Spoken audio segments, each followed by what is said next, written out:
Bonjour à tous, j'espère que vous allez bien. Alors aujourd'hui je fais une vidéo pour mes prospects et mes clients, en fait aux personnes qui s'intéressent vraiment à cette fameuse connaissance du cycle d'achat client et qui me posent la question, oui mais dans les courbes en fait du cycle d'achat, comment on peut mesurer la confiance? Alors je vais répondre à cette question, pour les personnes encore une fois qui s'intéressent à cette fameuse connaissance du fonctionnement du cycle d'achat client en complément des techniques de vente. Mais avant, je vais revenir un petit peu sur la manière dont je travaille et comment en fait les gens rentrent en contact avec moi sur LinkedIn. Puisqu'en fait j'évoque un sujet qui n'est pas connu par la plupart des commerciaux, des vendeurs, des coachs, des managers, etc. en vente, en marketing, sur cette fameuse connaissance du cycle d'achat. Donc, pardon. Ce que j'ai déjà pu constater, c'est qu'effectivement, en fonction des posts que je fais ou que vous faites, et bien effectivement, on peut mesurer de l'engagement, des likes, etc.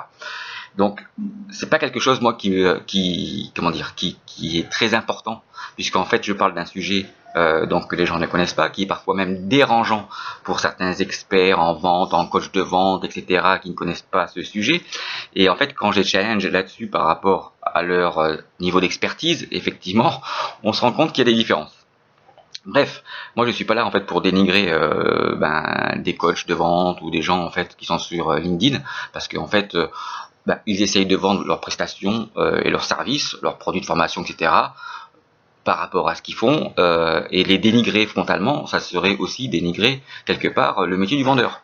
Donc en fait, voilà, moi j'estime que nous sommes tous responsables de ce qui se passe sur LinkedIn, et donc si vous cautionnez ou pas certaines personnes, en fait c'est votre problème. Donc et moi je m'intéresse vraiment aux personnes qui ont envie, en tous les cas les sociétés, qui ont envie de comprendre le fonctionnement du cycle d'achat client pour essayer d'être plus performant.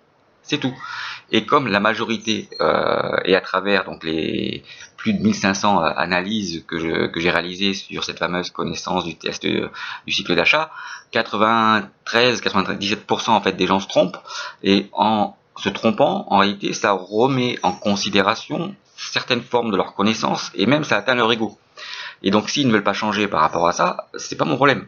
Donc moi, je veux, et la majorité en réalité des gens ne souhaitent pas changer. Sur LinkedIn, on parle sortir de la zone de confort, blablabla, mais dans la vraie vie, les gens en fait ne souhaitent surtout pas changer leur pratique et leur manière d'être et de faire. Donc moi je travaille et je veux travailler maintenant qu'avec le petit pourcentage de personnes, les 10, 7%, qui veulent vraiment en fait essayer de s'améliorer à travers cette fameuse connaissance du cycle d'achat pour pouvoir être juste plus performant. Et donc le sujet, effectivement, est aussi confronté à certaines pratiques commerciales et à l'utilisation de certains outils, comme le CRM. Donc moi, je viens en fait du monde du CRM. J'ai vendu pendant 25 ans des solutions de CRM, donc je connais à peu près, je dirais, certains fonctionnements de ces outils, également la partie data mining, et je suis un fervent, justement, défenseur des solutions de CRM. Mais il n'y a pas que ça. C'est-à-dire qu'à l'intérieur des solutions de CRM, il y a l'humain.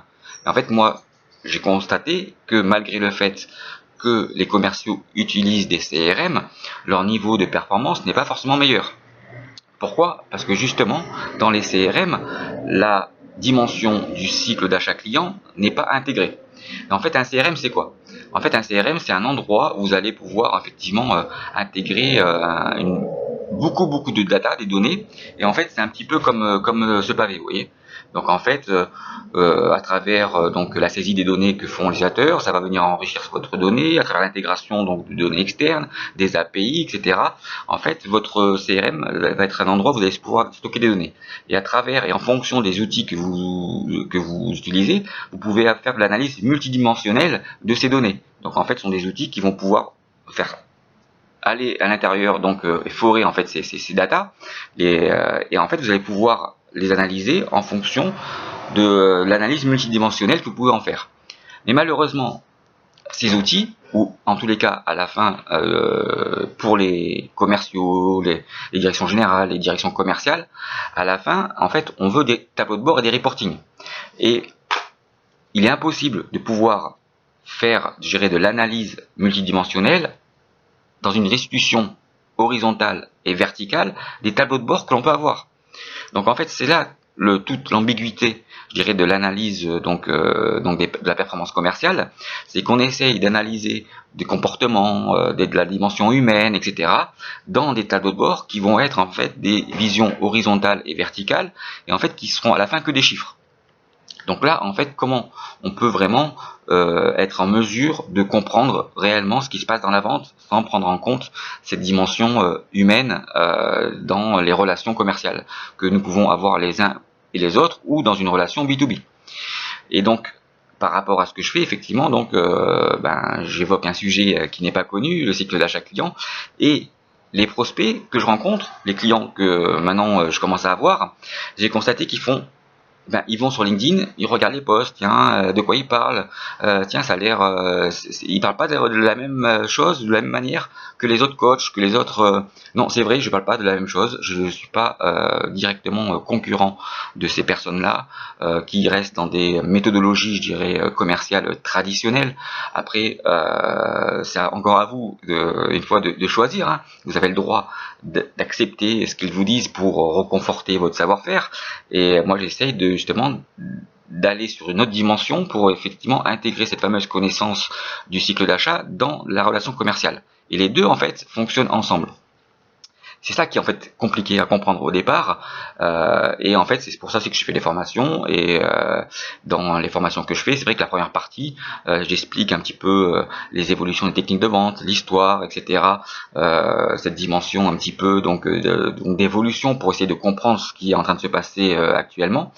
Et après la pause, effectivement, donc cette formation dure 4 heures. Après la pause, j'attaque sur le cycle d'achat client, et quand je fais un bilan en fait où j'interroge les gens à la fin de cette conférence ou de cette formation, ce qui est marrant, c'est qu'au début ils me disent ouais mais Jean-Marc, au début on a l'impression que tu es un consultant comme un autre, etc. Tu es en train de vendre ta mayonnaise, mais après lorsqu'on passe dans le cycle d'achat client et que tu nous challenges réellement sur ce que l'on fait par rapport à cette connaissance, là effectivement, on voit que tu maîtrises bien le sujet. C'est une autre dimension. Et après, donc, les gens sur LinkedIn, ce qu'ils font généralement, ils achètent mon livre. Je fais pas ça pour faire de la pub sur mon livre, mais en fait, dans ce livre-là, il y a toute mon histoire. Donc, si vous voulez me connaître vraiment, je vous conseille d'acheter ce livre, d'acheter mon livre, et vous pourrez savoir vraiment de quoi je parle. Donc, je vais en revenir juste là sur cette fameuse connaissance du cycle d'achat et la confiance que l'on peut essayer de mesurer à travers donc cette connaissance du cycle d'achat. Donc le cycle d'achat, c'est quoi? C'est la prise en compte dans un cycle de vente de 4 éléments que sont donc le besoin du client, la solution que vous apportez à travers le produit ou le service que vous vendez, le prix et le budget d'investissement pour l'entreprise en B2B et le risque qu'elle prend. Et ces 4 éléments vont varier pour l'acheteur en termes d'intensité dans les 3 phases d'un cycle de vente. La phase de découverte, la phase de présentation de démonstration et la phase de conclusion. Donc si maintenant, l'objectif, c'est effectivement de pouvoir suivre dans un cycle de vente ces 4 éléments qui vont varier en termes d'intensité pour l'acheteur et de pouvoir faire correspondre en réalité des actions commerciales pour pouvoir obtenir la confiance d'un client. Et donc, si dans un cycle de vente traditionnel, vous arrivez à maintenir justement sur ces 4 éléments les actions conformes, vous allez voir en fait que la confiance va être en réalité horizontale du début à la fin pour obtenir la confiance d'un client. Et dans d'autres cas, en fait, vous pouvez partir d'en bas pour arriver en fait à travers vos actions commerciales obtenir un maximum donc je dirais de confiance pour pouvoir transformer cette confiance dans un achat et dans la vente que vous allez pouvoir réaliser. En fait donc ce qu'il faut bien comprendre, c'est que cette courbe de la confiance, on ne peut pas forcément la projeter. C'est plutôt en fait comme l'évolution d'une valeur boursière dans le temps qui va en fait monter ou descendre, et à l'intérieur de cette variation il va y avoir des pics d'intensité. Voilà en fait comment on peut visualiser la courbe de confiance dans le cycle d'achat client. À très bientôt, au revoir.